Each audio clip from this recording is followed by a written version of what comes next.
آج کی ویڈیو بہت ہی انفارمیٹیو اور انٹرسٹنگ ہونے والی ہے، ویڈیو کو لاسٹ تک ضرور دیکھیں۔ آئیے سٹارٹ کرتے ہیں۔ اور میں اچھی بات بتا رہا ہوں، مسلموں میں ایک اور بات ہے، آپ ان کے اندر کسی پرکار کا بھید بھاؤ نہیں پیدا کر سکتے، وہ کمیونسٹ ہیں۔ اسلام کے متعلق غلط فہمیاں، ہر مسلمان کا فرض ہے کہ وہ اسلام کا پیغام دوسروں تک پہنچائے۔ ہر مسلمان کا فرض ہے کہ وہ غیر مسلمان تک اسلام کی بات پہنچائے، اور جتنے بھی غلط فہمیاں اسلام کے متعلق ہے، ہر مسلمان کا فرض ہے کہ وہ انتہا کوشش کرے کہ ان غلط فہمیوں کو دور کرے۔ اللہ تعالیٰ فرماتے ہیں سورہ نحل میں، سورہ نمبر 16 آیت نمبر 125 میں، جو آیت کی تلاوت کی میں نے تقریر کے شروع میں، اللہ تعالیٰ فرماتے ادعو الی سبیل ربک بالحکمہ والموعظۃ الحسنہ وجادل باللتی احسن، سارے لوگوں کو بلاؤ اللہ کی طرف حکمت اور حسنت کے ساتھ، اور ان سے بحث کرو اچھے اور بہترین طریقے کے ساتھ۔ دعویٰ کرنا، غیروں کو اسلام کا پیغام پہنچانا ہر مسلمان کا فرض ہے۔ اسلام کا پیغام پہنچانے کے کئی طریقے ہیں، کچھ طریقے میں سفلتا زیادہ ملتی ہے، کامیابی زیادہ ملتی ہے، کچھ طریقے میں کم ملتی ہے۔ اکثر مسلمان جب غیروں سے اسلام کے بارے میں بات کرتے ہیں، وہ اسلام کے بارے میں 100 اچھی چیزیں کہتے ہیں، لیکن ان چیزوں کو ماننے کے باوجود وہ غیر مسلم، اس کے دماغ میں یہ رہیں گا یہ ساری چیزیں تو اچھی بات ہے، لیکن یہ وہی مسلمان ہیں جو دہشت گرد ہے، یہ وہی مسلمان ہے جو فنڈامنٹلسٹ ہے، بنیاد پرست ہے، یہ وہی مسلمان ہے جس نے اپنے دین کو تلوار کے زور پہ پھیلایا، یہ وہی مسلمان ہے جو ایک سے زیادہ بیوی رکھتا ہے، یہ وہی دین اسلام ہے جو خواتین کو ذلیل کرتا ہے پردے میں رکھ کے۔ یہ چند سوالات، یہ چند غلط فہمیاں اس غیر مسلمان کو اسلام کی اچھائیوں کو پہچاننے سے روکتی ہے۔ اسی لیے جب بھی میں کوئی بھی غیر مسلمان سے ملتا ہوں، میرا سب سے پہلا سوال اس سے یہ رہتا ہے کہ آپ کو اسلام سے کیا شکایت ہے؟ آپ کے نظریے میں، چاہے آپ کا علم اسلام کے بارے میں صحیح یا غلط ہے، آپ کے نظریے سے آپ کو کیا لگتا ہے کہ اسلام میں کیا برائی ہے؟ اور میں اسے مطمئن کرتا ہوں، آئی میک ہم کمفرٹیبل۔ آپ کوئی بھی سوال پوچھ سکتے ہیں اور میں اطمینان دلاتا ہوں کہ وہ قرآن کے خلاف یا اسلام کے خلاف ہے، جو بھی وہ سمجھتے ہیں غلط ہے، وہ بنا جھجک مجھ سے کہہ سکتا ہے۔ اور جب میں انہیں اطمینان دلاتا ہوں، اکثر یہ غیر مسلمان 3 یا 4 سوالات پوچھتے ہیں، اور جو تجربہ مجھے ہے تقریباً 20 سال دعوتی میدان میں، میرے نظریے میں یہ غیر مسلمانوں کو 20 عام سوالات ہیں اسلام کے بارے میں، 20 عام غلط فہمیاں ہیں اسلام کے بارے میں، اور جب وہ 2 یا 3 یا 4 سوالات کرتے ہیں، اکثر یہ 20 غلط فہمیوں کے اندر سے ہوتے ہیں، یہ 20 سوالات کے اندر سے ہوتے ہیں۔ یہ 20 غلط فہمیاں یا عام سوالات غیر مسلمان کے ذہن میں کیسے پیدا ہوتے ہیں؟ جس طریقے سے میڈیا اسلام کے بارے میں پیغام پھیلا رہا ہے، جس طریقے سے غلط فہمیاں پھیلا رہا ہے، اس طریقے سے یہ 20 غلط فہمیاں اس غیر مسلم کے ذہن میں پیدا ہوتی ہے۔ آج ہم جانتے ہیں international magazines, international newspapers, international radio broadcast stations, international satellite channels, television channels, یہ ساری انٹرنیشنل میڈیا اسلام کے بارے میں کئی غلط فہمیاں پھیلا رہی ہے، اور آج جو یہ 20 غلط فہمیاں ہیں غیر مسلمان کے ذہن میں، 25 یا 50 سال پہلے یہ کچھ دوسرے تھے، 25 سے 50 سال بعد ہو سکتا ہے کہ یہ غلط فہمیاں بدل جائیں گی. جس طریقے سے میڈیا اسلام کو پیش کرتا ہے اس طریقے سے یہ غلط فہمیاں غیر مسلمان کے دماغ میں آتی ہے. اور الحمدللہ اللہ کی مدد سے میں نے دنیا کے کئی ممالک میں تقریر کی ہے اور سوال کا جواب دیا ہے. میرے ایکسپیرینس میں، میرے تجربے میں، یہ 20 غلط فہمیاں یا سوال سارے دنیا بھر میں وہی ہے. چاہے آپ امریکہ میں جاؤ، کینیڈا جاؤ، یو کے جاؤ، سنگاپور جاؤ، ملیشیا جاؤ، سعودی جاؤ، انڈیا، یہ ساری غلط فہمیاں جو غیر مسلمان کے ذہن میں ہیں یہ وہی ہے. ہو سکتا ہے کہ ماحول کے ذریعے ایک یا دو اور غلط فہمیاں اس کے دماغ میں پیدا ہو سکتی ہے، لیکن یہ 20 اہم غلط فہمیاں وہی ہے. اگر ہر مسلمان یہ 20 غلط فہمیوں کے جواب کو یاد کر کے غیروں تک پہنچاتا ہے، حکمت کے ساتھ، قرآن و حدیث کے حوالے کے ساتھ، غیر مسلمان کی مذہبی کتابیں کے حوالے کے ساتھ، چاہے وہ بائبل ہو، ویدا ہو، بھگوت گیتا ہو، سائنس اور ٹیکنالوجی کے حوالے کے حساب سے، حکمت کے ساتھ، لاجک کے ساتھ، منطق کے ساتھ، تو میں یہ سمجھتا ہوں کہ چاہے وہ غیر مسلمان اسلام قبول کرے یا نہیں، کم از کم اس کے دل میں جو اسلام سے نفرت ہے انشاءاللہ وہ تو کم از کم دور ہو جائیں گی. وہ اسلام کو اور بہتر طریقے سے سمجھ سکیں گا. اور یہ 20 جوابات جو ہے، وقت اتنا نہیں ہے آج کہ میں سارے 20 سوالات کے جواب دے سکوں. اکثر وقت کی قلت ہونے کی وجہ سے میں پہلے 10 سوالات کا جواب دیتا تھا، لیکن آج میں سوچا کہ کئی تقریروں میں، چاہے انگریزی میں ہوں یا اردو میں ہوں، کئی بار میں نے پہلے 10 غلط فہمیوں کا جواب دے چکا ہوں جو پیس ٹی وی پہ بھی کافی بار آ چکا ہے.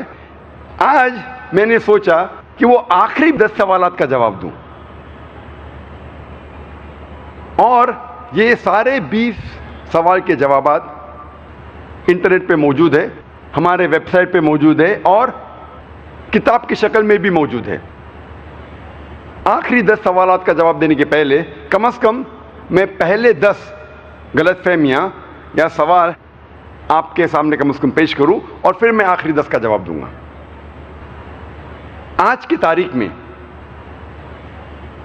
سب سے زیادہ اگر اسلام میں کوئی لفظ جو بدنام ہے اور ایک لفظ جس کے بارے میں سب سے زیادہ غلط فہمی ہے وہ ہے لفظ جہاد.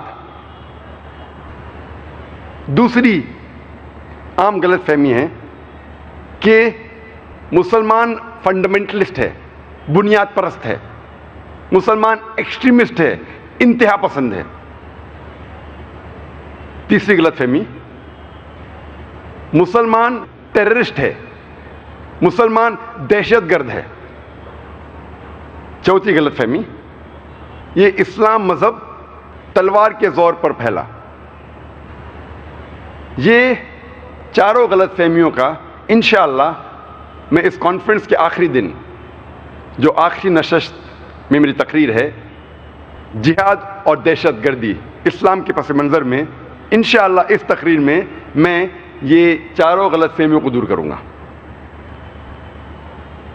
پانچواں عام سوال جو غیر مسلمان اسلام کے بارے میں پوچھتے ہیں وہ ہے کہ اسلام میں مرد کو ایک سے زیادہ عورت سے شادی کرنے کی اجازت کیوں ہے؟ چھٹا سوال، اگر مرد کو ایک سے زیادہ عورت سے شادی کرنے کی اجازت ہے تو عورت کو ایک سے زیادہ مرد کو شادی کرنے کی اجازت کیوں نہیں؟ ساتویں اہم غلط فہمی جو غیر مسلمانوں کو اسلام کے متعلق ہے وہ یہ ہے کہ اسلام خواتین کو ذلیل کرتا ہے کیونکہ وہ خواتین کو حجاب اور پردے میں رکھتا ہے. آٹھویں اہم غلط فہمی ہے، مسلمان جینے کے لیے دوسرے جاندار چیزوں کی جان لیتے ہیں اور جانور کی ہتیا کرتے ہیں. اور یہ غیر مسلمان کہتے ہیں کہ مسلمان گوشت کیوں کھاتے ہیں؟ اور جانوروں کی جان کیوں لیتے ہیں؟ 9ویں غلط فہمی یہ ہے کہ جو غیر مسلمان گوشت کھاتے ہیں وہ کہتے ہیں کہ مسلمان گوشت کھاتے ہیں، ہمیں اعتراض نہیں، لیکن وہ جب جانوروں کا قتل کرتے ہیں تو اسے آستے آستے ذبیحہ کیوں کرتے ہیں؟ تڑپا تڑپا کے کیوں مارتے؟ ایک جھٹکے میں کیوں نہیں مارتے؟ 10ویں غلط فہمی، غیر مسلمان یہ کہتے کہ آج کی سائنس یہ کہتی ہے کہ جو انسان کھاتا ہے اس کے بیہیویئر پہ، اس کے برتاؤ پہ وہ کھانے کی چیز کا اثر ہوتا ہے، اور مسلمان جانور کھاتے ہیں اور جانور کی طرح برتاؤ کرتے ہیں۔ 5 اور 6 7 نمبر پہ جو غلط فہمیاں تھے اس کا ذکر میں پچھلے سال کر چکا تھا جب میں تقریر تھی وومنز رائٹس ان اسلام انگریزی میں، اور جو 8ویں اور 9ویں غلط فہمی ہے نان ویج کے بارے میں، اس کا سوال ایک ہفتے پہلے پچھلے سنیچر کو کوئی غیر مسلمان نے پوچھا تھا اور میں نے اس کا جواب دیا تھا۔ آج انشاءاللہ میں آخری 10 غلط فہمیوں پہ توجہ دوں گا۔ 11ویں اہم اور عام غلط فہمی جو غیر مسلمانوں کو اسلام کے متعلق وہ یہ ہے کہ اسلام مذہب میں بت پرستی حرام ہے، اسلام توحید میں مانتا ہے، پھر یہ مسلمان کعبہ کو سجدہ کیوں کرتے ہیں؟ کعبہ کو سجدہ کیوں کرتے ہیں جب وہ بت پرستی میں نہیں مانتے؟ اور یہ کعبہ کی عبادت کیوں کرتے ہیں؟ کوئی بھی مسلمان کعبہ کی عبادت نہیں کرتا اور کوئی بھی مسلمان کعبے کو اپنا بت مانتا ہی نہیں، کیونکہ اسلام میں بت پرستی حرام ہے، لیکن کعبہ مسلمانوں کا قبلہ ہے، کیونکہ قرآن مجید میں اللہ تعالیٰ فرماتے ہیں سورہ بقرہ میں سورہ نمبر 2 آیت نمبر 144 میں 144 میں کہ مسلمان آپ جہاں بھی ہو آپ کعبے کی طرف رخ کر کے نماز پڑھو۔ کعبہ ہم مسلمانوں کا قبلہ ہے، ہم مسلمان ایکتا میں مانتے ہیں، اور جب ہم نماز پڑھتے ہیں ہم ایک ہو کے نماز پڑھتے ہیں، وی پرے ان کانگریگیشن۔ مثال کے طور پہ اگر مسلمانوں کو یہاں نماز پڑھنا ہے تو کوئی کہیں گا کہ پشچم کی طرف پڑھیں گے، کوئی کہیں گا دکشن، کوئی کہیں گا اتر، کوئی کہیں گا نارتھ، کوئی کہیں گا ساؤتھ۔ تو ایکتا کے لیے، جمع ہونے کے لیے ہم سب مسلمان دنیا میں جدھر بھی ہے ہم کعبے کی طرف رخ کر کے نماز پڑھتے ہیں، کیونکہ کعبہ ہمارا قبلہ ہے۔ کوئی مسلمان کعبے کی عبادت نہیں کرتا۔ اور سب سے پہلی بار جب دنیا میں کسی نے ورلڈ میپ آف جیوگرافی بنائی،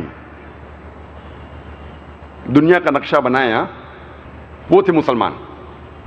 الادروسی سن 1154 میں 1154 میں سب سے پہلی بار ورلڈ میپ آف جیوگرافی بنائی، دنیا کا نقشہ بنایا۔ اس وقت مسلمانوں نے ساؤتھ پول کو اوپر رکھا اور نارتھ پول کو نیچے، اور کعبہ بیچ میں تھا۔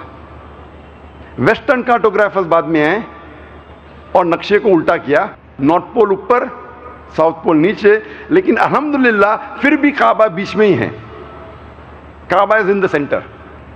اسی لیے جدھر بھی آپ دنیا میں ہیں، اگر آپ نارتھ میں ہیں دنیا میں رہ رہے تو آپ ساؤتھ کی طرف نماز پڑھیں گے، اب اگر آپ ساؤتھ پہ رہ رہے تو نارتھ کی طرف نماز پڑھیں گے، ایسٹ میں ہے تو ویسٹ، ویسٹ میں ہے تو ایسٹ میں، جدھر بھی آپ ہیں ہم مسلمان کعبہ کی طرف ہمارا رخ کر کے نماز پڑھتے ہیں۔ اور جب مسلمان حج یا عمرہ کے لیے مکہ جاتے ہیں ہم کعبے کا طواف کرتے ہیں، وی سرکمایمبولیٹ راؤنڈ دا کعبہ۔ لوگ سوچتے ہیں یہ کعبہ کا طواف کیوں کرتے ہیں، کعبہ کے ارد گرد چکر کیوں لگا رہے ہیں؟ کیونکہ یہ اللہ سبحانہ و تعالیٰ کا حکم ہے، ہمارے رسول کا حکم ہے۔ لیکن اگر میں منطق سے سوچوں تو میں یہ سمجھ سکتا ہوں کہ ہر دائرے کا ایک ہی محور ہے، every circle has got one centre, Hare circle کا ایک سینٹر ہے۔ جب ہم کعبے کے گول طواف کرتے ہیں ہم یہ شہادہ دے رہے ہیں کہ اللہ ایک ہے۔ ہمارے دوسرے خلیفہ حضرت عمر رضی اللہ عنہ، ان کا قول غیر مسلمانوں کے لیے کافی ہے یہ ثابت کرنے کے لیے کہ ہم کعبے کی عبادت نہیں کرتے۔ لکھا ہے صحیح بخاری میں جلد نمبر 2 کتاب الحج چیپٹر نمبر 56 حدیث نمبر 675 حضرت عمر رضی اللہ عنہ وہ کالے پتھر کو دیکھ کے کہتے ہیں، حجر اسود کو دیکھ کے کہتے ہیں کہ یہ پتھر نہ ہی مجھے کچھ فائدہ پہنچا سکتا ہے نہ ہی مجھے نقصان پہنچا سکتا ہے، کیونکہ میں نے میرے رسول کو اس پتھر کو چومتے ہوئے دیکھا، اسی لیے میں اسے چوم رہا ہوں۔ یہ ان کا قول، یہ کہنا حضرت عمر رضی اللہ عنہ کا کہ یہ کالا پتھر نہ فائدہ پہنچا سکتا ہے نہ نقصان، کافی ہے یہ ثابت کرنے کے لیے کہ ہم اس کالے پتھر کی عبادت نہیں کرتے۔ اور محمد صلی اللہ علیہ وسلم کے دور میں کئی صحابہ کعبے پہ چڑھ کے اذان دیتے تھے۔ کوئی بھی انسان جو بت پرستی کرتا ہے اپنے بت پہ کبھی بھی نہیں کھڑا ہوگا۔ یہ ثابت ہوتا ہے کہ ہم کعبے کی عبادت نہیں کرتے، کعبہ ہمارے لیے قبلہ ہے، وہ ایک دشا ہے۔ 12واں عام سوال جو غیر مسلمان اسلام کے متعلق پوچھتے ہیں وہ یہ ہے کہ اسلام ساری انسانیت کے لیے ہے، سارے انسانوں کا مذہب ہے، تو صرف مسلمانوں کو ہی کیوں اجازت ہے مکہ اور مدینہ جانے کی؟ اگر یہ دین، اگر یہ مذہب سارے انسانوں کے لیے ہے تو صرف مسلمانوں کو ہی کیوں جانے کی اجازت ہے مکہ اور مدینہ میں؟ اس کا جواب ہے کہ ہر ملک میں کچھ علاقے ایسے ہوتے ہیں جو پروہیبٹڈ ہوتے ہیں، جس کے اندر جانے کی اجازت نہیں۔ مثال کے طور پہ کچھ علاقے ہوتے جسے کہتے ہیں کینٹونمنٹ ایریا۔ کینٹونمنٹ ایریا مطلب صرف ملٹری کے لوگ وہاں جا سکتے ہیں، وہ لوگ جو دیش کی حفاظت کرنے کے لیے جان دینے کو تیار ہے، صرف وہ لوگ کو اس علاقے میں جانے کی اجازت ہے۔ حالانکہ میں ہندوستانی ہوں، میں یہ نہیں کہہ سکتا ہوں کیونکہ میں ہندوستانی ہوں، میں اس دیش، اس ملک کا ناگرک ہوں، مجھے کینٹونمنٹ ایریا میں جانا ہے۔ میں سٹیزن ہوں انڈیا کا ناگرک ہوں، لیکن میں ہندوستان میں کہیں بھی جا سکتا ہوں، لیکن کینٹونمنٹ ایریا میں جانے کی اجازت نہیں ہے۔ اسی طریقے سے مکہ اور مدینہ اسلام کا کینٹونمنٹ ایریا ہے۔ اس کینٹونمنٹ ایریا میں مکہ اور مدینہ میں صرف وہ انسان جا سکتے ہیں جو اسلام کی حفاظت کرنے کے لیے جان دینے کو تیار ہے۔ اور ایک وجہ ہے، جب بھی آپ کوئی ملک میں جاتے ہیں اپنے دیش کو چھوڑ کے، اس ملک کا ویزا لینا ضروری ہے، اور ہر ملک کے کوئی نہ کوئی شرائط ہوتے ہیں ویزا دینے کے لیے۔ مثال کے طور پہ جب میں سنگاپور گیا تھا کئی سال پہلے، اور ابھی چند مہینے پہلے گیا تھا، سنگاپور کے امیگریشن فارم پہ لکھا تھا ڈیتھ ٹو ڈرگ ٹریفکرز، اگر آپ ڈرگز کے ساتھ پکڑے گئے تو سزائے موت۔ میں یہ نہیں کہہ سکتا ہوں سزائے موت بہت غلط سزا ہے، میں اس میں نہیں مانتا ہوں۔ اگر نہیں مانتے تو آپ سنگاپور میں نہیں جا سکتے۔ اگر سنگاپور میں جانا ہے، ایک شرط ان کی ہے باقی شرطوں میں کہ ڈیتھ ٹو ڈرگ ٹریفکرز، اگر آپ ڈرگ کے ساتھ پکڑے گئے آپ کو سزائے موت۔ آپ کو پسند ہے تو جائیے، نہیں تو مت جائیے۔ ہر ملک میں جانے کے پہلے ویزا چاہیے، اور ویزا کے کئی شرائط ہوتے ہیں، اور سب سے اہم شرط مکہ اور مدینہ میں جانے کی ہے کہ وہ انسان اپنے زبان سے کہے لا الہ الا اللہ محمد رسول اللہ، اللہ کے علاوہ کوئی معبود نہیں، اور محمد صلی اللہ علیہ وسلم اس کے آخری پیغمبر اور بندے ہیں۔ اگر کوئی بھی انسان اس شرط کو مانتا ہے، یہ سب سے اہم شرط ہے مکہ اور مدینہ کا ویزا ملنے کے لیے۔ 13واں اہم سوال غیر مسلمان اسلام کے متعلق پوچھتے ہیں، اسلام میں مسلمانوں کو سور کا گوشت کھانے سے کیوں روکا جاتا ہے؟ اسلام میں سور کا گوشت کھانے کی ممانعت کیوں ہے؟ قرآن مجید میں 4 مرتبہ کہا گیا ہے، سورہ بقرہ میں سورہ نمبر 2 آیت نمبر 173، سورہ معاہدہ سورہ نمبر 5 آیت نمبر 3، سورہ انعام سورہ نمبر 6 آیت نمبر 145 اور سورہ نحل سورہ نمبر 16 آیت نمبر 115 میں حرمت علیکم المیتۃ والدم ولحم الخنزیر وما اہل لغیر اللہ بہ، آپ کے لیے حرام ہے مرا ہوا گوشت، خون، خنزیر کا گوشت، پوک، اور وہ کھانا جس پر اللہ کے علاوہ کسی اور کا نام لیا گیا ہے۔ غیر اللہ کا نام اگر کوئی کھانے پہ لیا جاتا ہے تو آپ کے لیے حرام ہے۔ یہ ممانعت صرف اسلام میں نہیں ہے، اور بھی کئی مذاہب میں ہیں۔ اگر آپ بائبل پڑھیں گے، جو عیسائی مذہب کی اہم کتاب ہے، بائبل میں لکھا ہے بک آف لیویٹیکس میں chapter number 11 chapter number 11 verse number 7 اور 8 میں the swine, the pig, it has cloven hoofs, and though it chews its cud, it's unclean for you. Thou shalt not eat its flesh, nor touch its carcass. It's unclean for you. Book of Leviticus میں chapter number 11 verse number 7 اور 8 میں کہا گیا ہے کہ سور کے پیر جو کلوون ہیں، it chews not its cuds، وہ آپ کے لیے غلیظ ہے، آپ اس کا گوشت مت کھاؤ، اور اس کا ڈھانچہ اور اس کے بونز، اس کے ڈھانچے کو آپ ہاتھ بھی مت لگاؤ۔ یہی پیغام پھر سے دہرایا گیا ہے بک آف ڈیوٹرانومی میں چیپٹر نمبر 14 ورس نمبر 8 میں the swine though it has cloven foot it chews not the cud, it's unclean for you. Thou shalt not eat its flesh nor touch its carcass. اس سور کے پیر کلوون ہیں اور یہ آپ کے لیے غلیظ ہے، نہ آپ اس کا گوشت کھائیں گے، نہ آپ اس کے ڈھانچے کو ہاتھ لگائیں گے۔ یہ پیغام پھر سے دہرایا گیا ہے بک آف آئزایہ میں چیپٹر نمبر 65 ورس نمبر 2 سے 5 میں۔ کئی جگہ بائبل میں لکھا ہے کہ سور کا گوشت کھانا حرام ہے۔ صرف بائبل میں ہی نہیں، جب آپ ہندو مذہب کی کتاب کو پڑھتے ہیں، ہندو مذہب کی کتاب میں بھی لکھا ہے، منوسمرتی میں لکھا ہے چیپٹر نمبر 5 میں کہ ایک برہمن ہے، ٹوائس بورن، ایک برہمن ہے، وہ کبھی بھی مشروم، سور یا گالک یا مرغا یہ کبھی بھی نہیں کھائے گا۔ اس کے آگے لکھا ہے وشنو سوترا کہ کوئی بھی اگر حرام گوشت کو بیچتا ہے، جس کے معنی سور کا گوشت، آپ اس کے ہاتھ یا پیر کو کاٹو۔ قرآن یا حدیث میں کہیں بھی نہیں لکھا ہے کہ کوئی اگر سور کا گوشت بیچتا ہے تو اس کے ہاتھ یا پیر کو کاٹنا چاہیے، لیکن یہ ہندو مذہب میں ہے۔ ابھی ہم دیکھیں گے، کوشش کریں گے منطق کے ذریعے، لاجک اور سائنس کے ذریعے جاننے کے لیے کہ اللہ سبحانہ و تعالیٰ نے خنزیر کا گوشت، سور کا گوشت کھانے سے کیوں ہمیں روکا ہے۔ آج کی سائنس یہ کہتی ہے کہ خنزیر کھانے سے، سور کا گوشت کھانے سے تقریباً 70 سے زیادہ بیماری آپ کو ہو سکتی ہے۔